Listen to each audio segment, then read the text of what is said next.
गोपिका जीवनस्मरणं गोविन्द गोविन्द। सद्गुरु विठ्ठलदास महाराज की जय।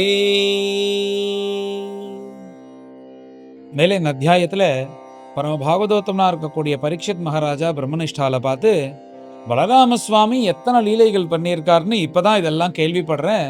இந்த மாதிரி பிருந்தாவனத்துக்கு போனது, அப்புறம் நிறைய காரியங்கள் பண்ணியிருக்காரு. இந்த பலராம சுவாமி பண்ணின இன்னும் நிறைய லீலைகள் என்னென்ன இருக்கு அதெல்லாத்தையும் நீங்க சொல்லணும் அப்படின்னு சொல்லிட்டு பலராம சுவாமி பத்தின கேள்வி கேட்கிறார். இன்னும் எத்தனை லீலை பண்ணாரோ இந்த பலராம சுவாமியை பத்தியும் நீங்க சொல்லணும்னு பிரம்மனிஷ்டால்கிட்ட கேட்ட உடனே மேல சுகாச்சாரியால் பலராம சுவாமி பத்திய சொல்ல ஆரம்பிக்கிறார். இந்த நரக்கன்னு கிருஷ்ணர் சத்யபாமா கூட சேர்ந்து ஒரு அசுரனை சம்ஹாரம் பண்ணினார். அந்த நரக்கனுக்கு ஒரு நண்பன் இருக்கானா, ஒரு வானரன். அந்த வானரன் திவிதன்னு பேரு. இந்த திவிதன்லாம் சுக்ரீவனுடைய மந்திரி கோஷ்டியில இருந்தவன். யுக யுகமாக இருக்கானா இந்த நரக்கனுடைய நண்பன். அவனுக்கு நரக்கனை கிருஷ்ணரை சம்ஹாரம் பண்ணினதுனால அந்த கோபத்தினால உலகத்துல இருக்கிறவா எல்லாருக்கும் ஹிம்சை கொடுக்கணும்னு தன்னால முடிஞ்ச ஹிம்சை எல்லாத்தையும் பண்ணிட்டு இருக்கான். இவன் எப்பேற்பட்டவன்னா 10,000 யானைக்கு என்ன பலம் இருக்கோ அந்த பலம் உள்ளவனா. அவன் என்ன பண்றான்னா, போகும்போதே அந்த மலைகள்ல இருக்கக்கூடிய சின்ன சின்ன சிகரங்கள்லாம் தன் சக்தியினால உடைச்சி அதை பொடியாக்கி நகரங்கள் மேல தூவுறது, சின்ன சின்ன கிராமங்கள் இதெல்லாத்தையும் அழிக்கிறதுன்னு இந்த மாதிரி பண்ணிட்டு வரான். போறாதுக்கு இந்த துவாரகைக்கு அந்த சமுத்திர கரையில சின்ன சின்ன கிராமங்கள் நகரங்கள்லாம் இருக்கு. அந்த நகரங்கள்லாம் என்ன பண்றான்னா, அவனுக்கு அப்பேற்பட்ட பலம் இருக்கிறதுனால சமுத்திர ஜலமே அந்த இடத்துக்குள்ள அந்த நகரத்துக்குள்ளெல்லாம் வருவது போல, கிட்டத்தட்ட ஒரு சுனாமி மாதிரி அடிச்சுன்னு போவது போல தன் பராக்கிரமத்தினால சமுத்திர நகரத்துக்குள்ள உள்ள புகுறது போலலாம் பண்ணிட்டு, இப்படி அந்த ஜலங்கள்லாம் எப்படி வருதுன்னே புரிய மாட்டேங்கிறது. அவன் அது வாய்க்கால் மாதிரி வெட்டி, ஒரு கிணறு மாதிரி வெட்டி, அது மூலியமாக ஜலம் நகரத்துக்குள்ள புகுறது போலலாம் பண்றான். அவ்வளோ பலம் இருக்கிறதுனால இப்படி நரக்கனை சம்ஹாரம் பண்ணினதுனால இந்த துவாரகா பக்கத்துல இருக்கக்கூடிய இந்த தேசத்துக்கு ஆனர்த்த தேசம்னு பேர். அந்த ஆனர்த்த தேசத்துலயும் யாதவர்கள் இருக்கா, கிருஷ்ணரை ஆசிரியிச்சு இருக்கிறதுனால அவ எல்லோருக்கும் ஹிம்சை பண்ணிட்டு இப்படி இருக்கானா. அப்படி ஒரு பராக்கிரமமா அவனுக்கு. அவன் வீரத்தை பார்த்து எல்லோரும் பயப்படுறா. போற போக்குல அந்த சின்ன சின்ன மலைகள் பெரிய பாறை எடுத்துன்னு அந்த கிராமத்துல போட்டு அந்த கிராமத்தையே நாசமாக்குறது, ஜலத்தினால அந்த சமுத்திர ஜலங்கள்லாம் கொண்டு உள்ள வருவது போல பண்ணி நாசமாக்குறதுன்னு, இப்படி உலகத்துக்கு கிருஷ்ணர் சம்பந்தப்பட்ட கிருஷ்ண பக்தர்களுக்கும் யாதவர்களுக்கும் ஹிம்சை கொடுத்துட்டு அந்த திவிதன் சஞ்சாரம் பண்ணிட்டு வரான். விநாசகாலே விபரீத புத்தின்னு இந்த பிராமணர்களுக்கு போய் அடைஞ்ச பண்றது, அவ ஹோமங்கள்லாம் பண்ணும்போது அசுத்தங்கள்லாம் கொண்டு கொட்டுறது, யாகத்தை நடக்க விடாம பண்றதுன்னு இந்த வானரனா இருந்துட்டு இப்படிலாம் இந்த காரியத்தெல்லாம் பண்றான். நரக்கனுக்கு நண்பனா இருக்கிறதுனால நரக்கனை கிருஷ்ணர் சம்ஹாரம் பண்ணிட்டானோடனே இந்த கோபத்தினால இப்படி எல்லா தகாததையும் மண்ணின் சுத்தின்னு இருக்கான். அப்படி சஞ்சாரம் பண்ணிட்டே வரும்போது அவனுக்கு அந்த காலம் வந்துடுது. அதனால என்ன பண்றான்னா, ரைவத்தக்கம் அப்படின்ற ஒரு பர்வதம், அந்த பர்வதத்து கிட்டக்க வரான்.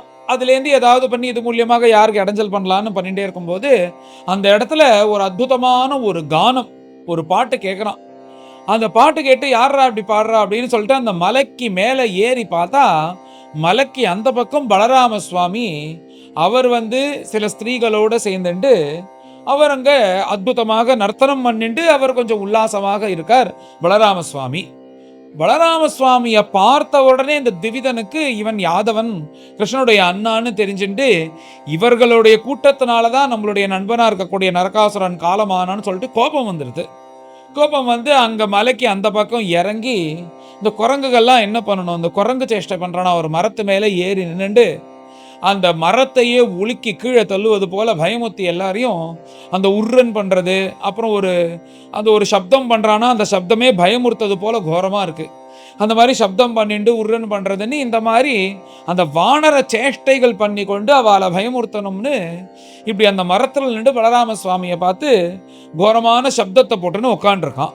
இதெல்லாம் காமிச்சுட்டே பலராம சுவாமிக்கு இன்னும் கூட சில விஷயங்கள் பண்ணா குரங்குகளுக்குள்ள கோபம் வந்துடும். அப்படின்னா ராமாயணத்திலே வருது. இந்த சுக்ரீவனுடைய அந்த வனம் இருக்கே, மதுவனம், அந்த வனத்துக்குள்ள சீதாலாபத்தை தெரிந்து கொண்டு வரும்போது அந்த மதுவை சாப்பிட்டுட்டு அவ ஹேளனமாக தேவமார்க்கம் ச தரிசிதாகா அப்படின்னு சொல்லிட்டு ராமாயணத்துல வருது. அப்படின்னா என்ன, இந்த ஆசன வாயு இருக்கணும் பின்னாடி நம்ம மலமூத்திர விசர்ஜனம் பண்ணக்கூடியது, அதை எடுத்து இப்படி காண்பிச்சோன்னா அது வந்து அந்த வானரர்களுக்குள்ள ரொம்ப கோபம் வரக்கூடியதான்.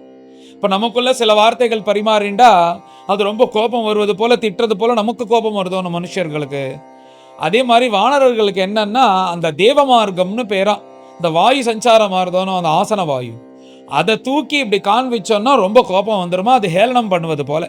அந்த மாதிரி பலராம சுவாமி முன்னாடி மாதிரி இந்த மாதிரி ஆசன வாயுதை தூக்கி காமிச்சிட்டு அப்புறம் கிண்டல் பண்றது, ஹேளனம் பண்றது, இப்படி அப்படி குட்டிக்கரணம் அடிக்கிறதுன்னு இப்படிலாம் ரொம்ப பண்ணிட்டு இருக்கான். இந்த மாதிரி ஒரு குரங்கு வந்தா நாம என்ன பண்ணுவோம், ஏதாவது ஒரு கட்டையை எடுத்து காமிக்கிறது, கல்லை எடுத்து அடிக்கிறது, போன்னு சொல்றதுன்னு இந்த மாதிரி பண்ணுவோம். அதே மாதிரி பலராம சுவாமி அவருக்கு உள்ள பலத்தை வச்சுன்னு இந்த குரங்குக்கு ஏற்ற மாதிரி ஒரு பெரிய பாறை எடுத்து தூக்கி போட்டார் அந்த துவிதன் மேல. அவன் என்ன பண்றான்னா அபாரமாக அந்த கல்லை புட்டி சாம்பலா ஆக்கி கீழே போடுறான்னா, அது பார்த்தா அந்த கல் அப்படி பொடி பொடியா எடுத்து அப்பேற்பட்ட வீரன் பராக்கிரமசாலியா இருக்கான். அதுக்கு மேல அந்த த்விவிதனுக்கு கோபம் வந்து அவன் என்ன பண்றான்னா, அங்க இந்த வருணபுத்திரி கொடுத்த அந்த வாருணின்னு ஒரு திரவம் இருக்கு, அந்த திரவத்தை தான் அங்க அவர் குடிச்சுட்டு இருக்காரு பலராம சுவாமி. அப்பப்ப நேரா வந்து அந்த ஒரு கலசத்துல இருக்கக்கூடிய அந்த ஒரு பானையில இருக்கக்கூடிய அந்த வாருணியை போட்டு உடைச்சானா அந்த திவிதன். அதோட நிக்காதபடிக்கு அங்க இருக்கக்கூடிய அந்த ஸ்திரீகள் வஸ்திரத்தெல்லாம் பிடிச்சி இழுக்கிறது, வஸ்திரத்தை பிடிச்சி கிழிக்கிறது, அவளை பிராண்டுறது, ஹிம்சை பண்றதுன்னு இந்த மாதிரிலாம் ஆரம்பிச்சு துவம்சம் பண்றான். அந்த இடத்துல இந்த வானர சேஷ்டைகள்லாம் பண்றான் அந்த த்விதன். உடனே பலராம சுவாமி கோபம் வந்துடுத்து, இவனை இந்த பயலை ஒரு வழி பார்க்கணும்னு மேல அவன் கூட சண்டை போடுறதுக்காக பலராம சுவாமி வர்றார். மேல பலராம சுவாமி இந்த பாப்பியை சும்மா விடக்கூடாது அப்படின்னு தீர்மானம் பண்ணி இவன் கூட யுத்தம் பண்ணணும்னு தீர்மானம் பண்ணிட்டாருன்னு. யுத்தத்துல தன்கிட்ட இருக்கிற அந்த உலக்கையும் கலப்பையும் சித்தமா வச்சுட்டு இருக்கார். சுனந்தம்னு பேரா அதனுடைய உலக்கை. அந்த உலக்கை எடுத்துட்டு அவனை அடிக்கணும்னு தீர்மானம் பண்ணிட்டார். அவன் என்ன பண்ணினான்னா, இந்த பலராம சுவாமி கல் எடுத்து போட்டு இப்படி பண்ணதுனால கோபத்தோட அவன் ஒரு மரத்தை வேரோட பிடுங்கி அந்த கிளைகள்லாம் எடுத்து அவனும் இந்த உலக்க மாதிரி இவன் ஒன்று கையில வச்சுன்னு பலராம சுவாமியை அடிக்கிறதுக்காக வரார். அவர் அந்த உலக்கையினால தடுத்து அந்த மரத்தை அவன் கையிலேருந்து பிடுங்கி அப்படியே சுக்குநூறா ஆக்கி தூக்கி போடுறார். இப்படி வீரமா இருக்க நாம தான் 10,000 யானை பலம் உள்ளக்குள்ள நம்ம வந்து இப்படி அதை மரத்தை எடுத்து இவரை சம்ஹாரம் பண்ணணும்னா இவரும் மகாபலசாலியா இருக்காருன்னு சொல்லிட்டு சும்மா இவரை சம்ஹாரம் பண்ண முடியாதுன்னு அந்த திவிதன் அங்க இருக்கக்கூடிய நல்ல பெரிய பெரிய மரங்களா ஒவ்வொரு மரத்தையா பிடுங்கி பலராம சுவாமி மேல தூக்கி தூக்கி போடுறதுக்காக வரான். பலராம சுவாமி அதே மாதிரியே எல்லா மரத்தையும் தடுத்து அதை சுக்குநூறாக உடைச்சு தூக்கி போடுறார். அப்படி அபாரமாக யுத்தம் 2 பேருக்கும் நடக்கிறது. அப்படி நடந்துட்டே இருக்கும்போது பலராம சுவாமி என்ன பண்ணினார்னா, தன் கையில சுனந்தம்னு சொல்லக்கூடிய அந்த உலக்கை இருக்கணும், அந்த உலக்கை எடுத்துட்டு அந்த திவிதனுடைய தலையில ஒரு அடியை போடுற. அடியை போட்டோன்னே என்ன ஆகுதுன்னா, அவன் தலையில இருக்கிற அந்த நடு மண்டையில பட்டு அப்படியே ரத்தம் ஆறு மாதிரி நானா பக்கமும் ஓடுறது. அந்த நானா பக்கமும் வந்து எல்லா இடத்துலையும் இப்படி தலையில ரத்தம் ஓடுறது. அப்பையும் வந்து ஜெயிக்கணும்ன்ற ஒரு ஆவல், மூஞ்சி முழுக்க ரத்தமா இருக்கு, ஆனாலும் இந்த பலராமனை ஜெயிக்கணும்னு கோபத்தோட இந்த மரங்கள்லாம் பிடிக்கி போட்டு பிரயோஜனம் இல்லைன்னு சொல்லிட்டு பெரிய பெரிய பாறைகள் எடுத்து போடுறானா பலராம சுவாமி மேல. அந்த பாறைகளை பலராம சுவாமி இங்க இருக்கக்கூடிய அந்த ஸ்திரீகள் அவ மேலெல்லாம் படாதபடிக்கு அவளையும் காப்பாத்தி கொண்டு இந்த உலக்கையினாலேயே இந்த பக்கம் அந்த பக்கம் இந்த கம்பு சுத்துறது போல சுத்தி அவர் கையில இருக்கிற உலக்கையும் சாதாரணமான உலக்கை இல்ல, பாறைகள் பட்டா கூட அதுக்கு ஒன்றும் ஆகாது, அப்படி வச்சுட்டு இருக்காரு அவர் தனக்கு ஏத்தது போல. அப்படி ஒரு கல்லு கூட யார் மேலேயும் படாதபடிக்கு எல்லா கல்லையும் புடிச்சாம்பலா ஆக்குவது போல அந்த சுனந்தத்துக்கு மேல பட்டா எல்லாம் அப்படியே சுக்குநூறா திரிச்சு 1000 பீசுகளால் திரிச்சு திரும்ப அவன் பக்கமே விழுறது. இப்படி அபாரமான யுத்தம் நடந்திருக்கு. இன்னும் இவரை வந்து ஒண்ணுமே பண்ண முடியாது போல இருக்கே, இவரை வந்து இப்படிலாம் சண்டை போட்டு ஜெயிக்க முடியாது, மேல நம்மளுடைய கை தான் நமக்கு வந்து பலம் ஜாஸ்தி, இந்த கை 10,000 யானைகளே அப்படி தள்ளக்கூடிய அந்த சக்தி உள்ளக்கூடிய கையா இருக்கிறதுனால இந்த கையை வச்சுண்டு ஒரு கையெல்லாம் போராதுன்னு 2 கையும் சேர்த்துண்டு அதை ஒரு முஷ்டி மாதிரி ஆக்கி இப்படி கையில வச்சுண்டு கோபத்தோட தன்னுடைய சர்வ மர்மத்தையும் கலப்பி பலராம சுவாமியோட மார்புல போய் அடிப்போம்.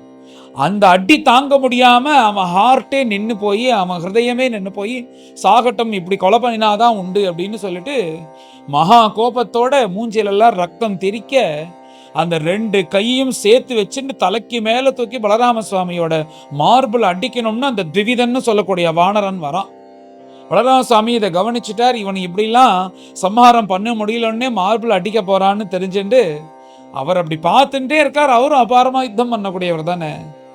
அப்படி அவன் மார்பிளை அடிக்க வரும்போது கொஞ்சம் அப்படி சைட்ல நகர்ந்து டக்குன்னு கீழ் வழியாக என்ன பண்ணினார்னா தன்னுடைய ஒரு முஷ்டினால கழுத்துல ஒரு குத்த விட்டாராம். இவன் மார்பிள குத்தணும்னு வந்தான், அதுல இருந்து தப்பிச்சுட்டு கீழே குனிஞ்சு அவனுடைய கழுத்துல இப்படி ஒரு குத்தம் விட்ட உடனே அவனுக்கு அந்த அடி தாங்க முடியாம ஏற்கனவே தலையில ரத்தம் வருதா, சரீரத்துல எங்கெங்கெல்லாம் ரந்திரம் இருக்கோ எல்லா ரந்திரத்துல இருந்து ரத்தம் பிரவாகமாக ஓடி இப்படி கிர்ன்னு தலையை சுத்தி இதுக்கு மேல இவர் கூட சண்டை போட்டு ஜெயிக்க முடியாதுன்னு அப்படியே கீழே விழுந்து ரத்தத்தை கக்கிண்டே அந்த திவிதன்னு சொல்லக்கூடிய வானரன் சாகரானா.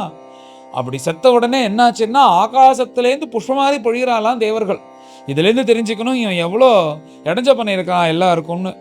அங்க இருக்கக்கூடிய ஜனங்கள் எல்லாரும் வந்துட்டாலாம், இவன் இந்த பாவியினால நாங்க எப்போ உயிர் போகும் என்ன ஆகும்னு ரொம்ப கஷ்டப்பட்டு இருந்தோம். அப்படி இந்த பக்கமும் அந்த பக்கமும் இப்படி ஒரு பலசாலியால எல்லாரும் ஹிம்சப்பட்டு இவன் சுத்தின்னு இருக்கான்.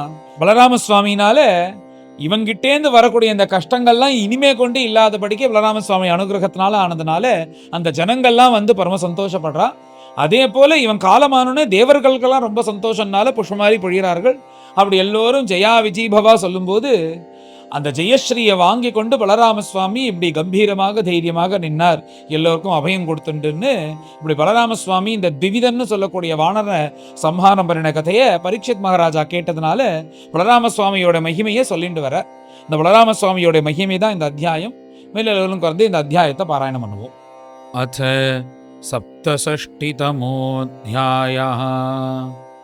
राजोवाच भूयोऽहं श्रोतुमिच्छामि रामस्य अद्भुतकर्मणः अनन्तस्य अप्रमेयस्य यदन्यत् कृतवान् प्रभुः।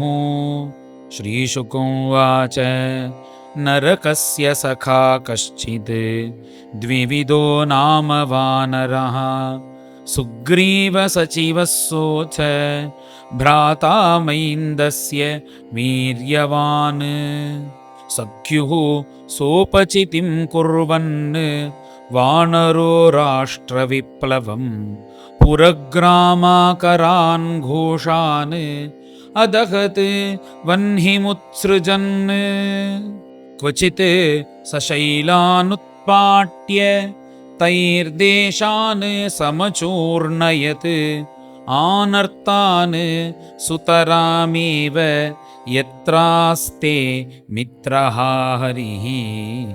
क्वचित् समुद्रमध्यस्थः दोर्भ्याम् उत्क्षिप्य तज्जलं देशान् नागायुतप्राणः वेलाकूलान् अमज्जयत् आश्रमान् ऋषिमुख्यानां कृत्वा भग्नवनस्पतीन् अदूषयन् शकृन्मूत्रैः अग्नीन् वैतानिकान् खलः पुरुषान् योषितो दृप्तः क्ष्माभृत् द्रोणी गुहासु सह निक्षिप्य चापि अधात् शैलैः पेशस्कारीव कीटकम् एवं देशान् विप्रकुर्वन् दूषयंश्च कुलस्त्रियः श्रुत्वा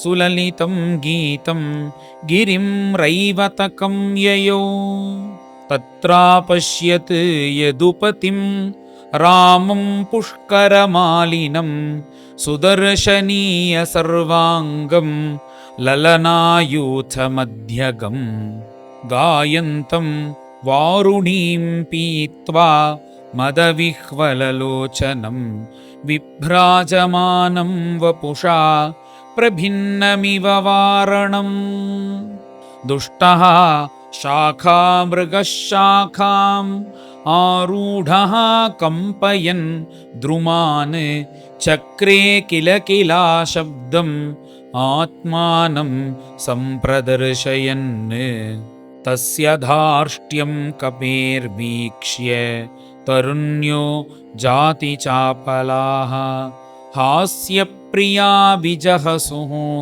बलदेवपरिग्रहाः ता हेलयामास कपिः भ्रूक्षेपैः सम्मुखादिभिः दर्शयन् स्वगुदं तासां रामस्य च निरीक्षतः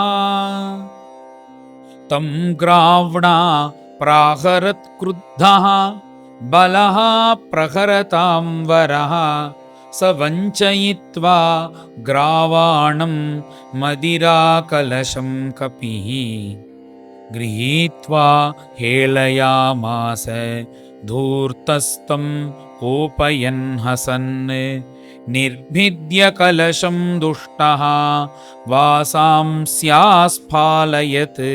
बलम् कदर्चीकृत्य बलवान् विप्रचक्रे मदोद्धतः तं तस्या विनयं दृष्ट्वा देशांश्च तदुपद्रुतान् क्रुद्धः मुसलमादत्त हलं चारिजिघांसया द्विविधोऽपि महावीर्यः शालमुद्यम्य पाणिना अभ्येत्य तरसा तेन बलं मूर्धनि अताडयत् तं तु सङ्कर्षणो मूर्ध्नि पतन्तम् अचलो यथा प्रतिजग्राह बलवान् सुनन्देन अहनच्छतं मुसलाहतमस्तिष्कः विरेजे रक्तधारया